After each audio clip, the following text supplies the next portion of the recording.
Hi, it's Steve. In this video, we'd like to show you how to replace a rack stop on your dishwasher. It's a really easy repair. Let me show you how we do it. Now, to do this repair, we'll start by opening up the dishwasher. We're going to pull that upper rack forward. Now, you'll note on the rack stop that there is a raised edge on the center side of that. We're simply going to depress that either by pushing in on it or pushing out on the outward side. That will release the rack stop from the rail, and we can simply roll it right off. You can discard the old one.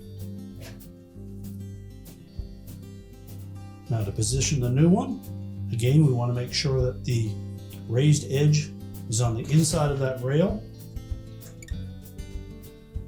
We'll line up the two tangs on that rack stop with the slotted openings in the rail itself. Line it up, depress that tab while pushing the rack stop towards the outside of the dishwasher. That will lock it into place. You can simply push the rack back into the dishwasher, close the door, and your repair is complete.